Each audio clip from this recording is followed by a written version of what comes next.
इरादा हो तमामी का, गले में डाल लो पट्टा मोहम्मद की गुलामी का। सुभान अल्लाह। हज़रात, आज आप कुछ हासिल करके जाएं, अल्लाह का लाख लाख शुक्र, उसका एहसान है कि उसने हम तमामी हज़रात को ज़िक्र व अज़कार की महफिल में शरीक होने का मौका अता फरमाया। ये अल्लाह का बहुत बड़ा करम है, वरना आज के इस बिज़ी लाइफ मसरूफियत वाली ज़िंदगी में नेक अमल करना, रातों को जग कर, ये बहुत बड़ी बात है। वरना शब बारात में भी देखते होंगे कि लोग रात में जगते हैं या क्या करते हैं। तो रात को जग करके पाक मजलिस में शरीक होना, ये बहुत बड़ी बात है और ये अल्लाह का करम है। इसलिए कि अल्लाह अगर तौफीक ना दे तो बंदा रात भर बैठना तो क्या, एक मर्तबा सुबहान अल्लाह भी नहीं कह सकता। ये अल्लाह का बहुत बड़ा फजल है, करम है कि हम और आप आज की इस मजलिस में शरीक हुए हैं। और जो अल्लाह का नाम लेता है, अल्लाह का जिक्र करता है, अल्लाह उसके घर में खैर व बरकत का नज़ूल फरमाया करता है। सुभान अल्लाह, सुभान अल्लाह। कुरान हकीम के अंदर अल्लाह का इरशाद है, मन आरदा अन जिक्री फ़इन्न लहू मईशतन दनका। जो अल्लाह के जिक्र से मुंह मोड़ लेता है, उसकी जिंदगी तंग कर दी जाती है। अब तंग से मतलब क्या, उसकी जिंदगी से सुख और चैन की दौलत छीन ली जाती है। इसलिए कि सुख और चैन दुनिया के किसी बाजार में नहीं मिलता, ये अता करने वाला खुदाए वहदहू ला शरीक की ज़ात है। मिसाल के तौर पे मैं आपको बताऊं, एक हम अगर तबीयत ख़राब हो, बीमार पड़ जाएं, तो हम दवा का इस्तेमाल करते हैं, दवा खाते हैं। अगर बीमार पड़ जाएं, डॉक्टर दवा लिखे, उस दवा में अगर अल्लाह शिफा ना रखे, पूरी दुनिया के डॉक्टरों की दवा खाते रह जाएंगे, कभी ठीक होंगे? हरगिज़ नहीं। तो ये अल्लाह का करम है। तो हम और आप अगर उसका शुक्रिया पूरी ज़िंदगी अदा करें ना, तभी कमा हक कहूँ उसका शुक्रिया अदा नहीं कर सकते। और लाखों करोड़ों दरूद सलाम हो मुस्तफ़ा जाने आलम सल्लल्लाहु ताला अलैहि वसल्लम पर, जिन्होंने हमें एक अल्लाह का पता बताया और अल्लाह के हबीब सल्लल्लाहु ताला अलैहि वसल्लम की मोहब्बत हमारे लिए ऐन इस्लाम है, ऐन ईमान है। तो हम और आप आज की इस मजलिस में शरीक हुए हैं। मैंने जो आयत करीमा तिलावत की है, आप इस आयत करीमा की रोशनी में देखें कि इस्लाम हमें किन किन पाकीज़गी का दर्स देता है। अल्लाह कुरान मुक़द्दस के अंदर इरशाद फरमाता है, क़द अफ़लहा मन तज़क्का। वो शख्स कामयाब हो गया जिसने अपने बातिन को संवार लिया। बातिन मतलब अंदर को संवार लिया। अगर एक इंसान अच्छा कपड़ा पहना हो, बेहतरीन लिबास पहना हो और अंदर उसका सुथरा नहीं है, तो वो इंसान बेहतर नहीं है। अब मैं आपको बताऊं कि अल्लाह के हबीब सल्लल्लाहु ताला अलैहि वसल्लम के दरबार में एक शख्स हाजिर हुआ, तो नबी मुकर्रम सल्लल्लाहु ताला अलैहि वसल्लम ने देखा कि इंतहाई कमज़ोर इंसान है, जिस्म पर सिर्फ उसके हड्डियां दिखाई दे रही है, गोश्त नहीं दिखाई दे रहे हैं, चूज़े की तरह मालूम हो रहा है। तो अल्लाह के नबी सल्लल्लाहु अलैहि वसल्लम ने इरशाद फरमाया कि क्या तूने कोई दुआ कर ली है? तो उसने कहा कि हाँ ऐ अल्लाह के नबी सल्लल्लाहु ताला अलैहि वसल्लम, मैंने दुआ किया है। तो अल्लाह के नबी इरशाद फरमाते हैं कि तूने क्या दुआ किया है? तो वो शख्स कहता है, ऐ अल्लाह के नबी सल्लल्लाहु अलैहि वसल्लम, मैंने दुआ किया है कि या अल्लाह, आखिरत की जो भी परेशानी, जो भी दुख है, वो हमें दुनिया ही में अता कर दे। ज़ाहिर ये बहुत अच्छी बात है। उसने कहा, ऐ अल्लाह के नबी सल्लल्लाहु अलैहि वसल्लम, मैंने दुआ किया कि अल्लाह आखिरत की जो भी दुख है, जो भी अजाब है, वो दुनिया ही में अता कर दे। उसके बाद वो शख्स कहता है कि लगता है मेरी दुआ कबूल हो गई है, इसलिए मेरी ये कैफियत दिखाई दे रही है कि इंतहाई लागर कमज़ोर हूँ, जिस्म पर गोश्त नहीं है और हर तरह की परेशानियों ने घेर रखा है। अब मेरे आका इरशाद फरमाते हैं, ठीक है तूने तो अच्छी दुआ मांगी, लेकिन तुम इस तरह से दुआ ना करो, बल्कि दुआ इस तरह से करो, रब्बना आतिना फिद दुनिया हसनतम व फिल आखिरति हसनतम व क़िना अज़ाबन्नार। या अल्लाह हमें दुनिया में भी भलाई अता फरमा और आखिरत में भी भलाई अता फरमा।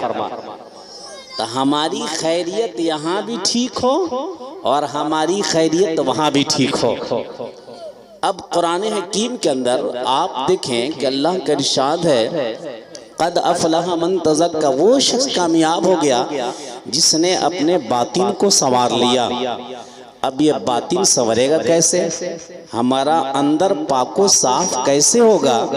जब तक के अंदर पाको साफ नहीं हो, कोई भी बात हमारे अंदर जज्ब नहीं हो सकती। मिसाल के तौर पर मैं आपको बताऊं कि आपने देखा होगा हैंड पाइप, वो जहाँ पर पानी चलाते हैं वहाँ पे जब कैटी बैठ जाए तो क्या होता है भाई, पैर रखेगा कोई फिसल जाएगा। इसलिए कि वहाँ पर कैटी है, हम पैर रखेंगे फिसल जाएंगे। बेईन नहीं, यही कैफियत है। हमारे दिल के अंदर जब नूर नहीं होगा, हमारे दिल के अंदर जब दुनिया के खुराफात भरे होंगे, तो कोई भी नेक बात हमारे दिल के अंदर नहीं आएगी, सब बाउंस कर जाएगा।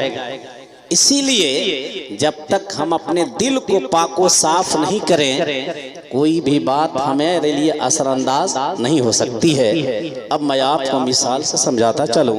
अल्लाह के नबी सल्लल्लाहु ताला अलैहि वसल्लम है, सहाबाए कराम की अंजुमन है, मेरे आका सल्लल्लाहु अलैहि वसल्लम तशरीफ़ ले जा रहे हैं और सहाबा को पानी की ज़रूरत पेश आई। सहाबा ने कहा, ए अल्लाह के नबी सल्लल्लाहु ताला अलैहि वसल्लम, हमारे पास पानी नहीं है, पानी का इंतज़ाम किया जाए। तो अल्लाह के नबी सल्लल्लाहु अलैहि वसल्लम ने ये इरशाद नहीं फरमाया कि जा करके देखो कहीं से पानी लाओ। नबी अकरम सल्लल्लाहु अलैहि वसल्लम ने ये इरशाद नहीं फरमाया कि जाओ कहीं से पानी ढूंढ करके लाओ, जबकि बल्कि सहाबा कहते हैं, या रसूलल्लाह सल्लल्लाहु अलैहि वसल्लम हमें पानी की ज़रूरत है। तो नबी इरशाद फरमाते हैं कि जाओ इस पहाड़ के पीछे एक हबशी गुलाम होगा, अपने आका के लिए पानी लेकर के जा रहा होगा, जाओ उसे बुला करके लाओ। अब आलम ये होता है कि सहाबी पहुँचे, क्या देखते हैं कि वाकई एक हबशी गुलाम है, अपने आका के लिए पानी लेकर के जा रहा है। नबी अकरम सल्लल्लाहु अलैहि वसल्लम के मुक़द्दस सहाबी कहते हैं कि चलो तुझे मेरे आका बुला रहे हैं, चलो मदीने के ताजदार बुला रहे हैं, चलो तमाम नबियों के सरदार बुला रहे हैं। चुनांच उस हबशी को जब लाया गया, अल्लाह के महबूब सल्लल्लाहु अलैहि वसल्लम की खिदमत में वो पहुंचा है। चुनांच एक मशकीज़ा है, उस मशकीज़े में पानी है।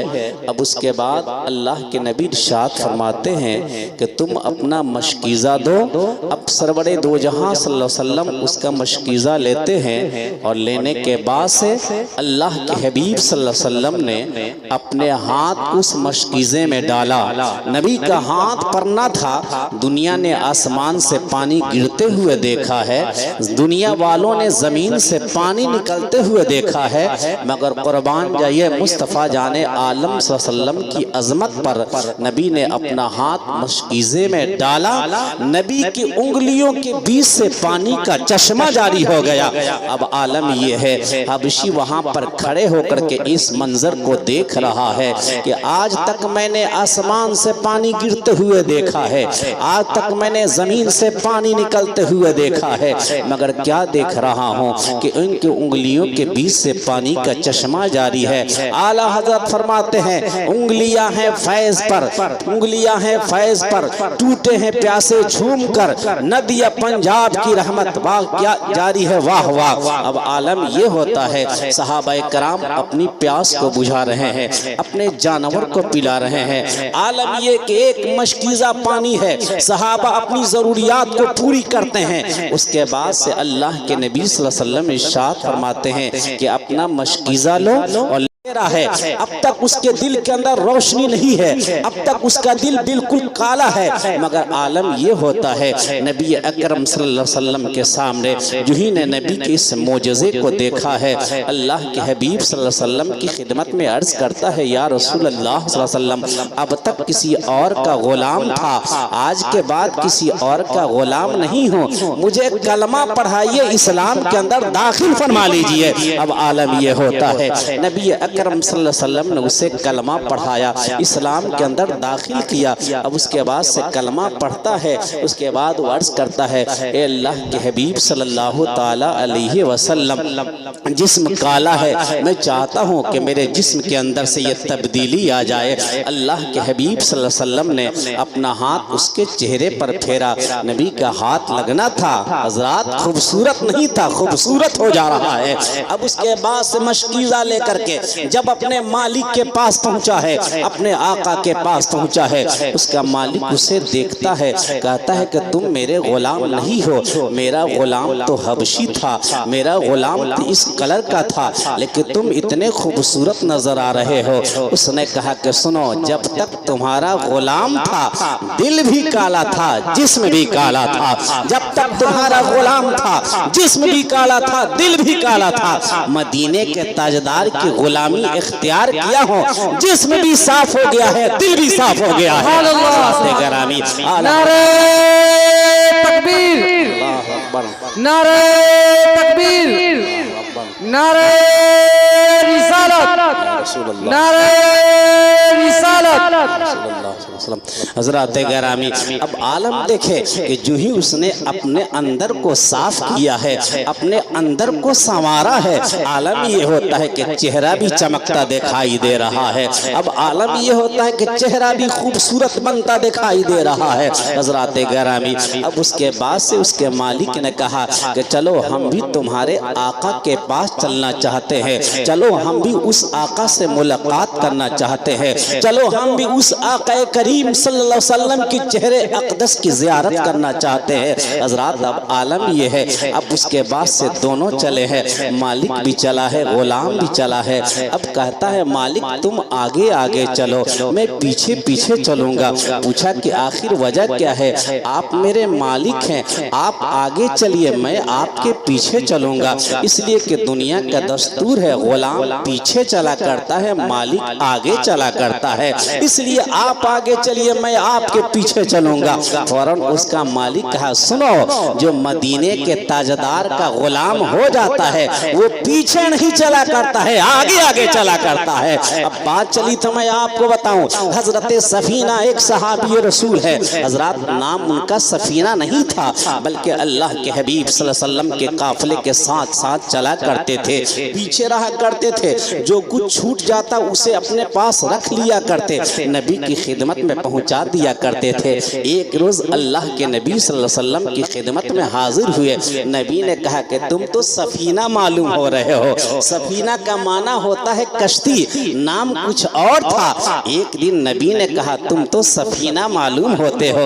उसके बाद जब भी पूछा जाता नाम क्या है, तो अपना वो नाम नहीं बताते जो माँ बाप ने रखा है, बल्कि अपना नाम वही बताते जो मुस्तफ़ा ने इरशाद फरमाया है। अब आलम ये है कि हज़रात वही हज़रत सफीना रज़ियल्लाहु ताला अन्हु की ज़ात है। एक मौका पर अल्लाह के हबीब सल्लल्लाहु अलैहि वसल्लम के मुक़द्दस सहाबी हैं, जंगल में आप तशरीफ फरमा है, अकेले हैं। ऐसे आलम में हज़रात एक शेर सामने आया है। जो ही शेर आया है, आज यहाँ पे शेर पहुँच जाए, हमारे हज़रात किसी का न किसी को कोई आदमी यहाँ पे दिखाई नहीं देगा, पूरा गाँव साफ हो जाएगा, सारे लोग अपने घर चले जाएंगे। मगर मैं आपको ज़हन देना चाहता हूँ, मुस्तफ़ा का गुलाम सच्चा जो बन जाता है उसका आलम क्या होता है। हज़रत गरामी, अब हज़रत सफीना रज़ियल्लाहु ताला अन्हु है, जंगल में तशरीफ फरमा है, अचानक शेर आ गया। जो ही शेर आया है, हज़रत सफीना भाग नहीं रहे हैं, हज़रत सफीना शेर को देख करके खौफज़दा नहीं हो रहे हैं, हज़रत सफीना शेर को देख करके डर नहीं रहे हैं। आलम ये होता है कि हज़रत सफीना के पास जब शेर आया है, कहते हैं तुझे पता पता नहीं है मैं मुस्तफ़ा का गुलाम हूँ, तुझे मालूम नहीं है मैं नबी का गुलाम हूँ। इतना कहना था कि हजरत शेर अपना दुम हिला करके आगे आगे रास्ता बताता जा रहा है और अपनी जबान से और अपने हाल से ये कह रहा है, ए हजरत सफीना,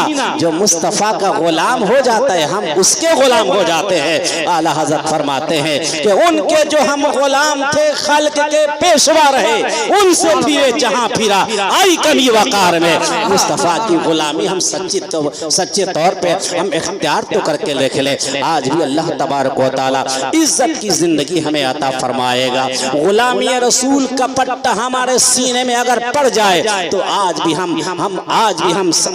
हम फख्र से मुस्तफ़ा जाने आलम सल्लल्लाहु अलैहि वसल्लम के गुलाम कहते नजर आएंगे। आज भी हमारी जिंदगी बेहतर बनती नजर आएगी। हजरात गिरामी, आज क्या वजह है जिल्लत और रुसवाई के साथ हम अपनी जिंदगी गुजारते नजर आ रहे हैं? आज क्या वजह है कि बेपनाह परेशानियों का सामना हमने करना पड़ रहा है? कुरान से पूछिए, एक कुरान तू ही बता, आखिर क्या वजह है कि हम परेशान दिखाई दे रहे हैं? एक कुरान तू ही बता, आखिर क्या वजह है हम जिल्लत और रुसवाई के साथ जिंदगी गुजारते नजर आ रहे हैं? तो कुरान का ऐलान हो रहा है, वमा असाबकुम मुसीबतुन फबिमा कसबत ऐदीहुमा, जो तुम्हें मुसीबतें पहुंचती है तुम्हारे हाथ का किया हुआ है।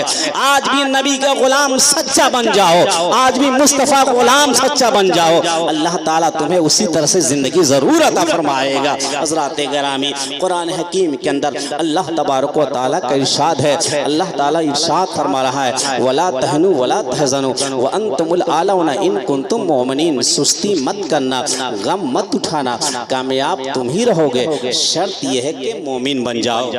आज अगर हम मोमिन बन करके देखें, अल्लाह ताला तो खुद कुरान हकीम के अंदर इरशाद फरमा रहा है, वला तहनु वला तहज़नु व अंतुमुल आलौना इन कुंतुम मोमिनीन, सुस्ती मत करना, गम मत उठाना, कामयाब तुम ही रहोगे, शर्त यह है कि मोमिन बन जाओ। हम मोमिन बन करके तो दिखे आए। अल्लाह ताला ने कामयाबी का सेहरा हमारे सर बांधा है, मोमिनों के सर बांधा है। आज हम मोमिनाना जिंदगी गुजारने के लिए तैयार होकर के दिखाएं। हजरात, कुरान हकीम के अंदर अल्लाह ताला का इरशाद हो रहा है, कद अफलहा मन तज़क्का, वो शख्स कामयाब हो गया जिसने अपने बातिन को संवार लिया, जिसने अपने अंदर को सुथरा कर लिया। अब यहाँ पे मैं ठहर करके आपको हदीस पाक सुनाऊं कि देखिए, आप जो अंदर को सुथरा कर लेता है, जो बातिन को संवार लेता है, अल्लाह ताला उसकी जिंदगी को किस कदर से बेहतर बना देता है। हजरात, अल्लाह के नबी सल्लल्लाहु ताला अलैहि वसल्लम तशरीफ फरमा है, सहाबाए कराम की अंजुमन लगी है। आलम ये होता है कि मस्जिद के दरवाजे पर एक शख्स दिखाई दिया। अल्लाह के नबी सल्लल्लाहु ताला अलैहि वसल्लम, दो शरीफ पढ़ लीजिए, अल्लाहुम्मा सल्ली अला सय्यिदना शफीअना नबियना मौलाना मुहम्मदिन बारिक वसल्लिम सलातु व सलामन अलैका या रसूलुल्लाह सल्लल्लाहु अलैहि वसल्लम। चाय को पीछे से चलाना चाहिए, आप बच्चे उसी तरह से ये हंगामा कर ही रहे हैं।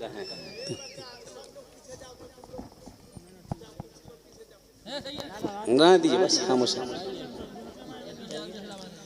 हजरात, अल्लाह के नबी सल्लल्लाहु अलैहि वसल्लम मस्जिद के अंदर तशरीफ फरमा है। अब ऐसे आलम में सरवरे दो जहां सल्लल्लाहु ताला अलैहि वसल्लम इरशाद फरमाते हैं कि सहाबा, क्या तुम जन्नती इंसान देखना चाहते हो? सहाबा कहते हैं, हाँ अल्लाह के नबी सल्लल्लाहु अलैहि वसल्लम, हम जन्नती इंसान देखना चाहते हैं। मेरे आका इरशाद फरमाते हैं कि मस्जिद के दरवाजे पर निगाहों को जमा लो, जो शख्स अभी दिखाई देगा वो जन्नती इंसान है।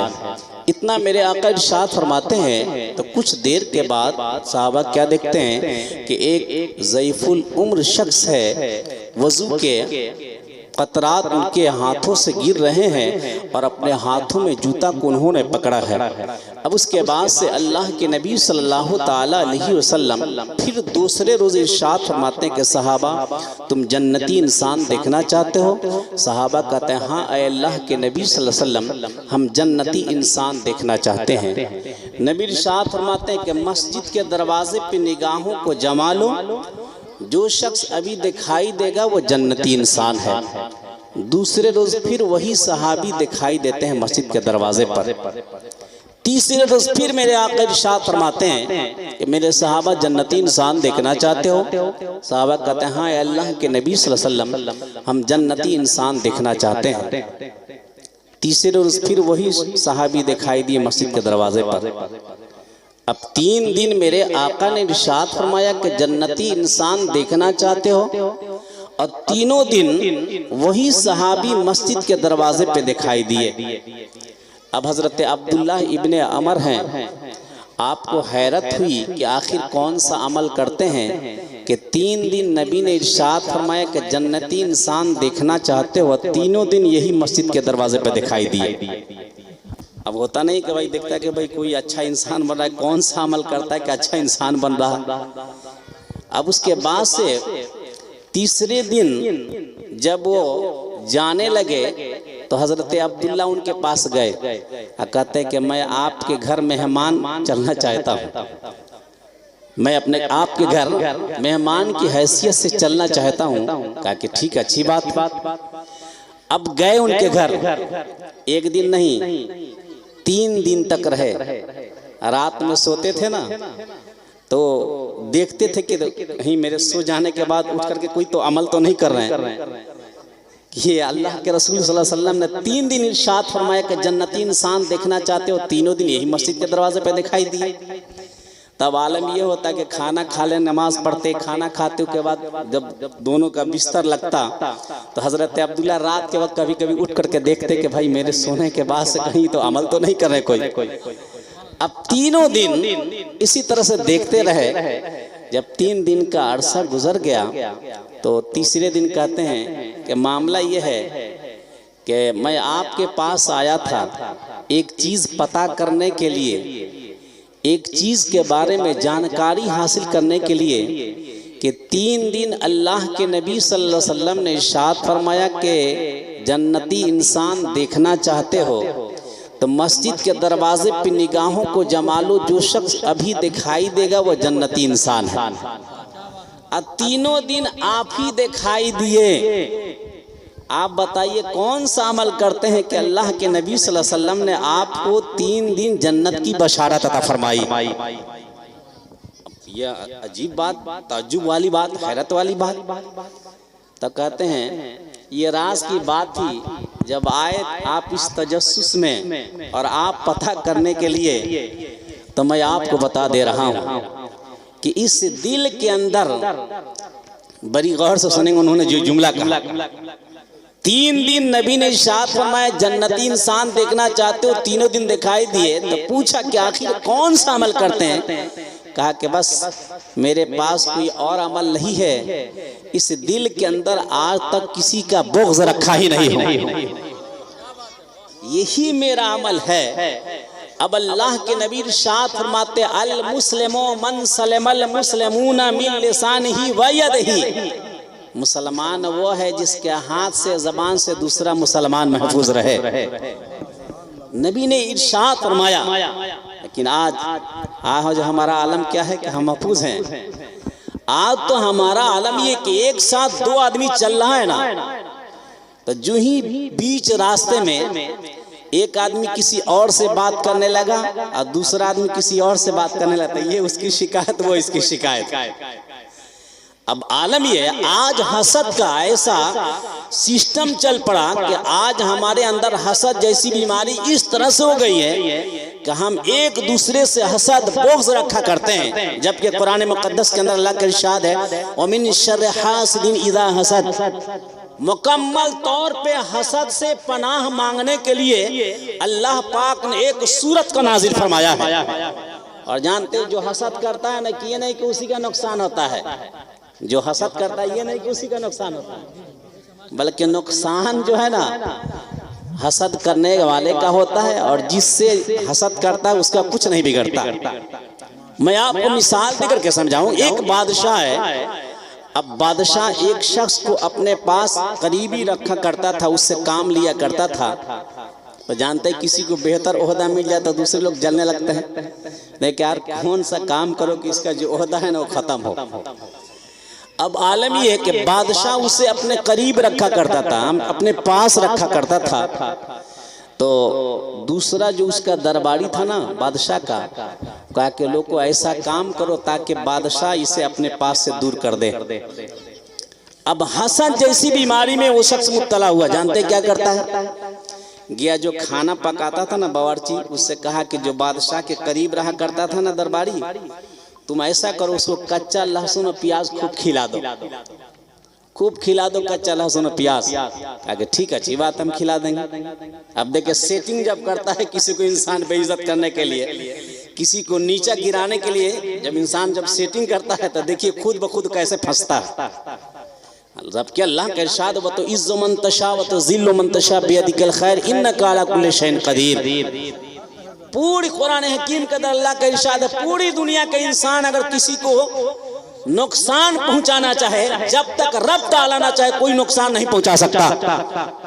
पूरी दुनिया के इंसान किसी को फायदा पहुंचाना चाहे, अल्लाह अगर फायदा पहुंचाना ना चाहे तो कोई पहुंचा सकता है? नहीं पहुंचा सकता।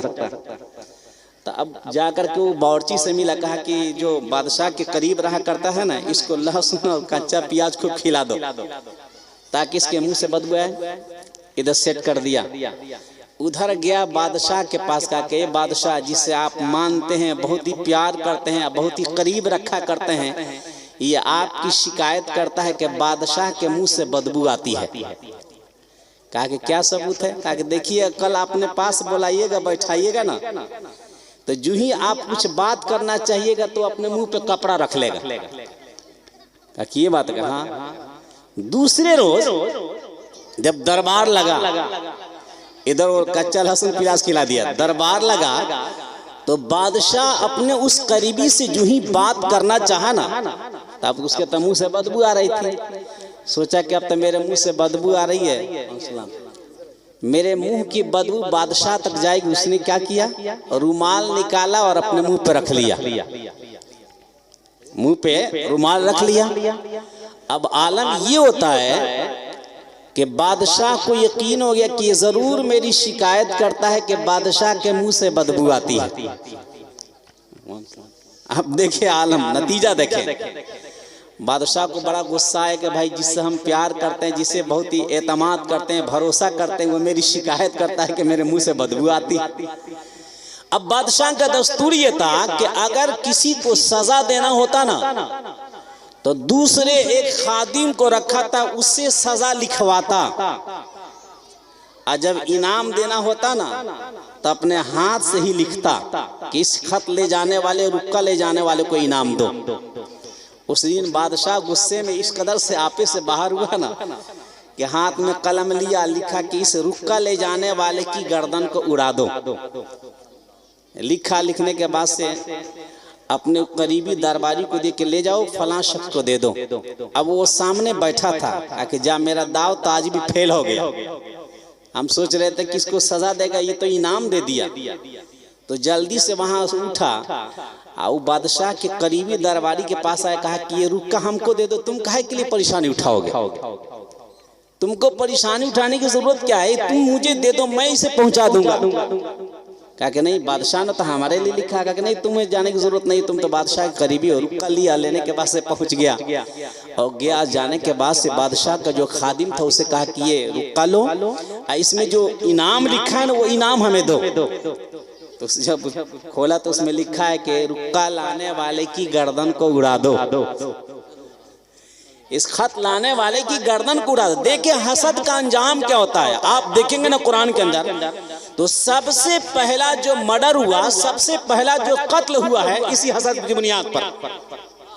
हाबिल और काबिल का किस्सा आपने सुना होगा, इसी हसद की बुनियाद पर। और आगे बताऊंगा कि शैतान जो है वो तो बहुत बड़ा इबादत गुजार था ना, उसको इस मंजिल पर किस चीज ने लाया? इसी हसद ने। क्या कहा था? अना खैरुम मिन्हु, मैं इनसे बेहतर हूँ। उसने कहा कि मैं इनसे बेहतर हूँ। इसी लफ्ज़े मैंने बेहतर होने के ख्वाब ने उसे अल्लाह ताला के दरबार से मरदूद करार दिया। अब आलम ये होता है कि वो रुक्का लेकर के जब बादशाह के खादिम के पास पहुंचा, खोला तो उसमें लिखा है कि रुक्का लाने वाले की गर्दन को उड़ा दो। तो अंदर से तलवार लेकर के निकला। कहा कि ये क्या? कहा कि इसमें लिखा है कि रुक्का लाने वाले की गर्दन को उड़ा दो। कहा कि गलती से हम लेकर के आ गए, मेरे लिए नहीं ना था, फलाना दरबारी के लिए था। कहा कि बादशाह का हुक्म है, इसमें अगर मगर नहीं चलेगी, अब तुम्हारा काम तमाम होगा। उसकी गर्दन को उड़ाया। अब गर्दन को जब उड़ा दिया, कत्ल कर दिया, दूसरे उस बादशाह को दरबारी जो है ना उसके पास पहुंचा, कहा कि मैंने जो रुक्का दिया था तूने क्या किया? कहा कि हुजूर वो सामने वाला दरबारी जो है ना वो मेरे उस रुक्का को लेकर के चला गया। कहा कि अच्छा ये बात बताओ कि क्या वजह है कि तुम कल मेरी शिकायत करते थे कि बादशाह के मुंह से बदबू आती? कहा कि हुजूर मामला ये नहीं है, मामला ये है कि वो शख्स जो है ना मुझे प्याज और कच्चा लहसुन खिला दिया था, मेरे मुंह से बदबू आती थी, इसलिए मैं आपके करीब जब जाता तो मेरे मुंह से बदबू आती तो सोचता कि मेरे मुंह की बदबू आप तक ना पहुंच जाए, इसलिए मुंह पे कपड़ा रख लेता। बादशाह कहा कल से तुम रोजाना दरबार में सुनाओ ताकि हसद करने वाले को पता चल जाए कि जो हसद करता है ना उसका अंजाम बहुत ही भयानक हुआ करता है, और जिसके लिए हसद करता है उसका कुछ नहीं बिगड़ा करता है। इसी तरह मैं आपको बताऊं कि हजरत महमूद उनके दरबार में हजरत अयाज रहा करते थे। इसी तरह से किसी ने शिकायत कर दी है, महमूद आपके दरबार में ये हजरत अयाज रहा करते हैं ना, जब आपका दरबार खत्म होता है ना तो ये अपने कमरे में जाते हैं, उसके बाद कहीं जाते हैं, और जब आपके पास आते हैं तो सबसे पहले अपने कमरे में जाते हैं, उसके बाद से आपके दरबार में आते हैं। ये आपके सल्तनत से कोई चीज चुरा करके आप अपने कमरे में रख दिया करते हैं। जब ये खबर हजरत महमूद तक पहुंची ना तो हजरत महमूद ने कहा कि ठीक है इसका मैं इम्तहान ले लेता हूँ। हजरत अयाज जब महमूद का वो दरबार खत्म हुआ तो हजरत अयाज जब अपने कमरे में गए, कमरे में पहुंचे हजरत अयाज जब हाजिर होते कमरे के अंदर तो आपने एक पुराना कपड़ा निकाला, और निकालने के बाद उस कपड़े को पहना, और पहनने के बाद या अल्लाह तेरा लाख लाख शुक्र, तेरा एहसान है कि जब मैं इस बादशाह के पास आया था तो इसी पुराने कपड़े में आया था, मैं इस लिबास को पहन लेता हूं ताकि भूल न जाऊं कि किस हालत में मैं यहाँ पे आया था। तो आलम यह है कि इंसान एक दूसरे को नीचा गिराने के लिए न मालूम कौन कौन सा काम किया करता है, लेकिन उसका जो इंसान ये सोचा करता है ना दूसरे के लिए, दूसरे शख्स का कुछ नहीं बिगड़ता बल्कि खुद उसी का नुकसान होता हुआ नजर आता है। अब अल्लाह ताला कुरान मुक़द्दस के अंदर इरशाद फरमाता है कि क़द अफ़लह मन तज़क्का, वो शख्स कामयाब हो गया जिसने अपने बातिन को संवार लिया। हम अपने अंदर को जब संवार लेंगे ना, अपने अंदर को पाको साफ कर लेंगे ना, उसका अक्स हमारे चेहरे पे दिखाई देगा। मैं आपको बताऊं कि हजरत अली करमल्लाहु वजहुल करीम है, आलम यह है कि एक यहूदी से मुकाबला हो रहा है और यहूदी आपके सीने पे सवार है, आपके यहूदी के सीने पे आप सवार हैं, अन करीब यहूदी को आप कत्ल करने वाले हैं, आपकी तलवार उस यहूदी के गर्दन पे चलने वाली है। जानते यहूदी क्या करता है? हजरत अली करमल्लाहु वजहुल करीम के चेहरे पे थूक देता है। अब आप सोचें कि आज हमारे कंट्रोल में कोई दुश्मन हो, अगर हमारे चेहरे पे थूके तो क्या होगा भाई? जो काम 5 मिनट बाद में करने वाला उस काम को 5 मिनट पहले कर देंगे, है कि नहीं? मगर आप देखें हजरत अली करमल्लाहु वजहुल करीम के चेहरे पर जब उस शख्स ने थूका तो हजरत अली क्या करते हैं? अनकरीब उसके गर्दन पर तलवार चलाने आपने उसे छोड़ दिया, आपने उसे छोड़ दिया। वो शख्स खड़ा हुआ तो कहता है हजरत अली करमल्लाहु वजहुल करीम, आप तो इतने बड़े पहलवान, आप तो इतने बड़े बहादुर हैं, आपका दुश्मन जब आपके कंट्रोल में था और चेहरे पे थूकने के बाद आपने छोड़ क्यों दिया? जवाब सुनिए हजरत अली करमल्लाहु वजहुल करीम का, और इस चीज को आज से हम फिक्र के अंदर उतार करके जाइए कि जो भी हम काम करेंगे अल्लाह के लिए करेंगे, मुस्तफा के लिए करेंगे। दुनिया को दिखाने के लिए कोई काम नहीं करेंगे, वरना दुनिया को दिखाने के लिए करेंगे ना तो वो कुछ भी आपको हासिल होने वाला नहीं है। हजरत अली करमल्लाहु वजहुल करीम ने हजरत अली से उसने पूछा कि ये बताइए कि जब मैं आपके कब्जे में था तो और आपके चेहरे पे थूक दिया तो आपने मुझे छोड़ा क्यों? हजरत अली क्या कहते हैं? सुनो, मैं तुमसे लड़ाई कर रहा था अल्लाह के लिए, तुम्हारे सीने पे सवार हुआ अल्लाह के लिए, तुम्हारी गर्दन पे तलवार चलाने वाला था अल्लाह के लिए, लेकिन जो ही तूने मेरे चेहरे पे थूका ना, अब मेरा नफ्स शामिल हुआ, उसने कहा कि जल्दी करो, मैंने कहा ए नफ्स, हम तुम्हारे लिए कुछ नहीं करेंगे। ए नफ्स, हम तुम्हारे लिए कुछ नहीं करेंगे, इसलिए कि हम काम करते हैं तो अल्लाह के लिए करते हैं, अल्लाह की रजा के लिए करते हैं। हम नफ्स के गुलाम नहीं हैं, हम तो अपने मौला के गुलाम हैं। यहूदी जब इतना सुनता है ना, कहता है कि वाकई आपका मजहब कितना बेहतर तालीम देता है, फौरन वो यहूदी वहीं पे कलमा पढ़ता इस्लाम के अंदर दाखिल होता नजर आता है। काश आज हम अपने बच्चों को इन चीजों की तालीम देते तो दुनिया का कोई इंसान गुनाहों की दावत भी देता ना, तो वो अपने नफ्स की तबाह नहीं करता, बल्कि अल्लाह और रसूल की रजा की खातिर गुनाहों को छोड़ता नजर आता। आज माशरे के अंदर आप देख रहे हैं आज आलम क्या है। एक बाप डरा हुआ है अपनी बेटी के ताल्लुक से, एक बाप डरा हुआ है अपने बेटे के ताल्लुक से, ना मालूम कौन सा कदम उठा ले कि मेरी बेइज्जती हो जाए, कौन सा कदम उठा ले कि मेरी इज्जत नीलाम हो जाए।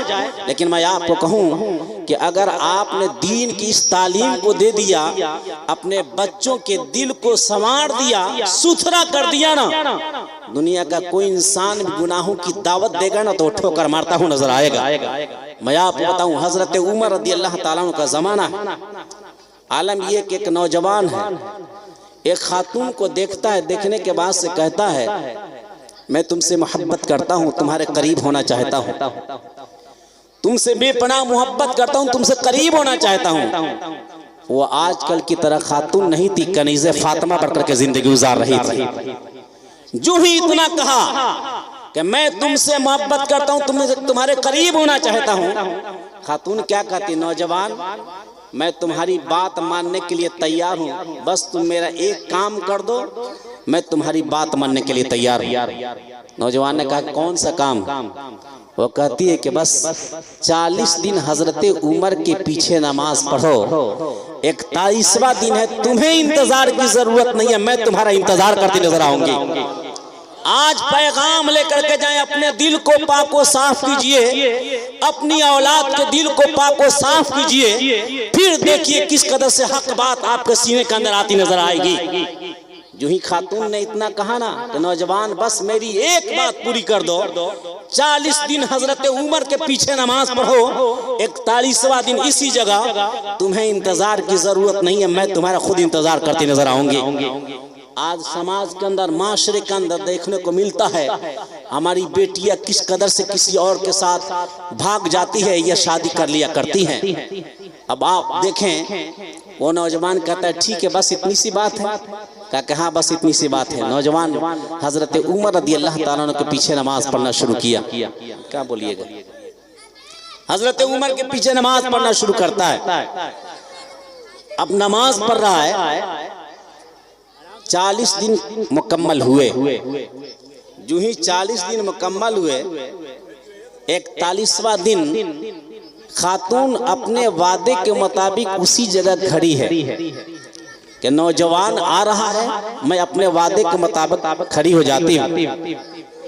अब आगे आप सुने कि जब वो नौजवान 40 दिन नमाज पढ़ा और 40 दिन नमाज पढ़ने के बाद उसका अंदर का पाको साफ हो गया, दिल सुथरा हो गया, जब वापस पलटता है, खातून अपने वादे के मुताबिक खड़ी है, नौजवान निगाहों को नीचे झुका करके आगे बढ़ रहा है, तो खातून कहती है नौजवान अपने वादे के मुताबिक खड़ी हूं, मेरी जानिब नहीं देखोगे, मैं अपने वादे के मुताबिक खड़ी हूं, मेरी जानिब नहीं देखोगे। तो नौजवान क्या कहता है, हजरत उमर ने दिल का रिश्ता खुदा से जोड़ दिया है, अब मेरी क्या मजाल कि तुम्हारी जानिब देख सकूं।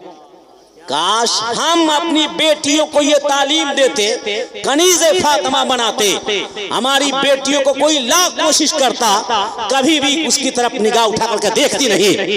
इसलिए जरूरत है कि हम अपने दिल को पाको साफ करें, वरना दिल को पाको साफ नहीं करेंगे ना, तो किसी ने कहा था ज़बान से लाख कलमा पढ़ने से क्या हासिल, निगाहों दिल में मुसलमान नहीं तो कुछ भी नहीं है। इसलिए दिल को पाको साफ कीजिए, वरना आलम क्या होगा। किसी ने कहा था कि खेत हो बंजर तो बरसात से क्या होता।